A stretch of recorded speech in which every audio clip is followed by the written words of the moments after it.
So I didn't used to view it as an essential until I found out the hard way. It used to be the case where I would think, okay, I don't have to have ownership of all of these bits. Like I can be experts in some, but other bits I'll just kind of leave. But you realize what happens. The bits that you just leave in other people's control are the bits that are your blind spot.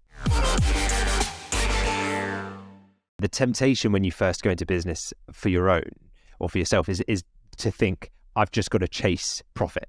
And I just do something that's super low barrier to entry and I'm chasing profit and that's what I'm going to get. But that's negating half the equation, which is the people buying from you, the people providing you with the money that you will use as a business owner. So if you flip it round and ask yourself, what problems are the market facing and how can I increase the value of what I'm offering to best solve their problems?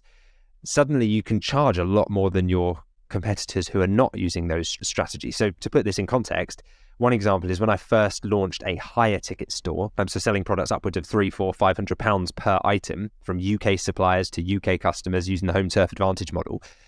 It was okay, and I was chasing profit, if I'm honest with myself. Looking back now, I was just chasing the number. I was like, as many sales as we can make for as high margin as possible and we'll be good. Over time, you realize, unless you shift your focus to value creation, you're not going to win in the long term. So I started thinking, okay, well, what would customers do here? And I noticed that they were purchasing one item, say, for example, a barbecue, but they were then also purchasing the gas refill tank or like the barbecue gloves as well. And so I thought, well, could I bundle these things together?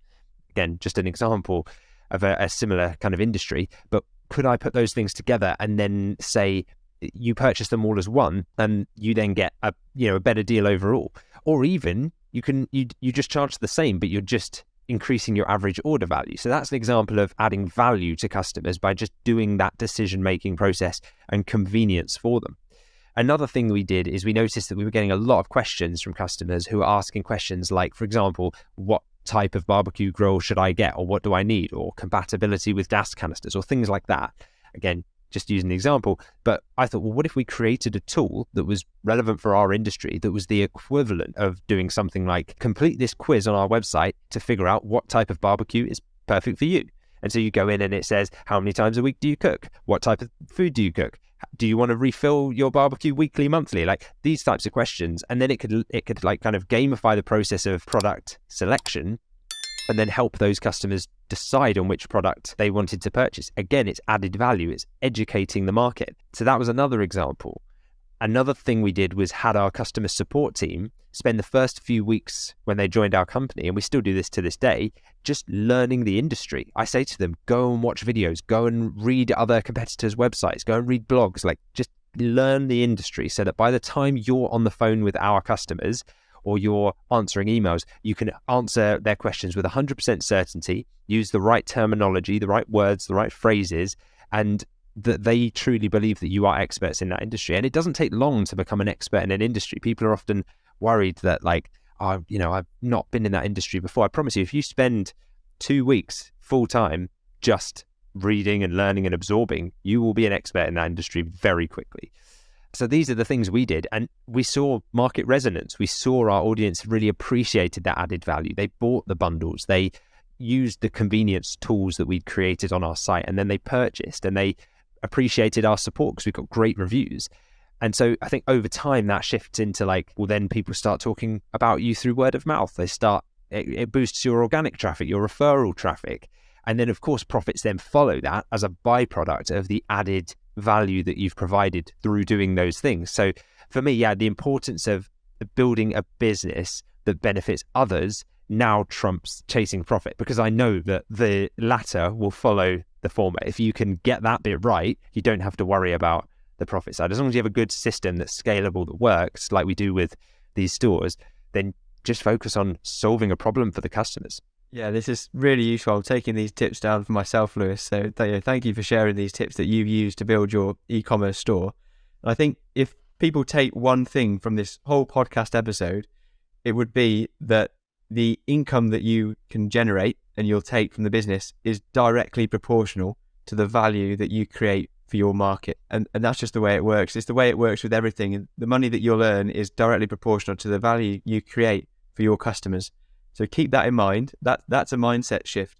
I don't think we have these discussions enough as employees. It's all about just getting through the 9 to 5 and just doing your job. there's never a real consideration, unless you're the business owner and you're looking at the bottom line, about how you can actually make a difference to your customer's journey and improve their lives through the products that you sell and the experience that they have with you. So just on this point of value creation, the way I view it as well is I'll get down a pen and paper and I'm looking at my market and I'll think about my ideal customer and I'll think about when they're purchasing a product from my store, what would be the absolute pinnacle experience that they could have when buying from my store. So would it be a guide about the product? Would it be free support that we make very obvious they've got 7 days a week from our team? Would it be an accessories guide, the accessories that we'd suggest for those products? Would it be, say you're in the running niche and you're selling running products, would it be a local running guide for where they are, wherever they place that order from? Think about and write this down. It takes some time. How can you provide as much value to your ideal customer as possible? So not just the product that you do as the main product, but what can you bolt on to that as well, so that you're providing the most value possible to that customer? And then what happens is you're no longer in competition with your direct competitors, because you're not competing on price. You're competing on the value that you can provide to your customers. And it'll be clear to your customers that buying from you is going to be head and shoulders above buying from any of your competition. So think about that when you're really thinking about how can you serve your customers as best as possible. So a great point there. Thank you for that, Lewis. And I really enjoyed listening to the ways you do that. So I'm going to take that on board. Now, the next mindset shift that people have to have as an entrepreneur is simply taking complete ownership.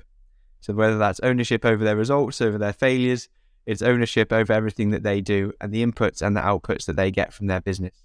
So Lewis, talk to me a little bit about how you view ownership and taking ownership of your business. So I didn't used to view it as an essential until I found out the hard way.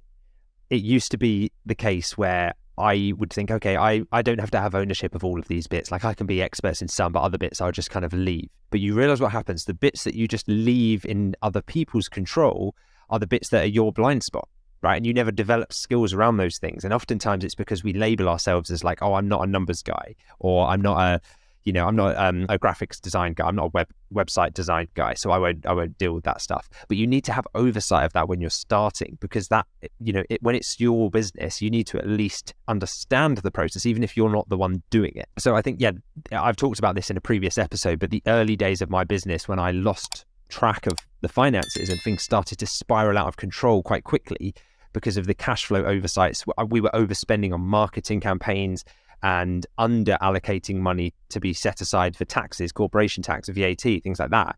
We found ourselves in this horrible position that still gives me chills to think about, where we didn't have enough money in the bank to pay the suppliers what we owed them. I think we were like 20k in debt and just didn't have it. And I was like, how have we ended up here? But looking back now, I realize we ended up here because I didn't take extreme ownership of all areas of the business, including the finances. Even though I'm not the finance guy necessarily, I need to at least understand it. So we've covered this in previous episodes, I know, but I think that's one of the things that when I educated myself on financial management, on cash flow management, on expenses, on setting budgets, making informed decisions, forecasting, things like that, things that I would never have been trained in because I wasn't an accountant. I didn't do those types of trainings.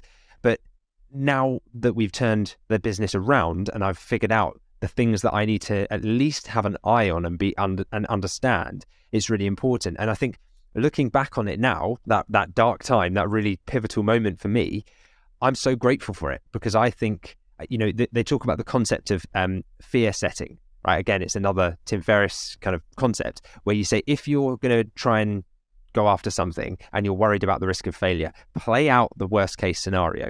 What happens in the scenario that you fail? And really go into detail on it. So do it now. If you're at home listening to this, or you're in the car or in the gym or wherever, and you're thinking, I want to launch that business, but I'm worried about X. What is X? Play it out.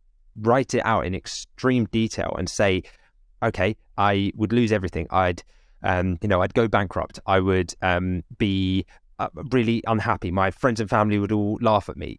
These kinds of things that are often the root cause of people's fear.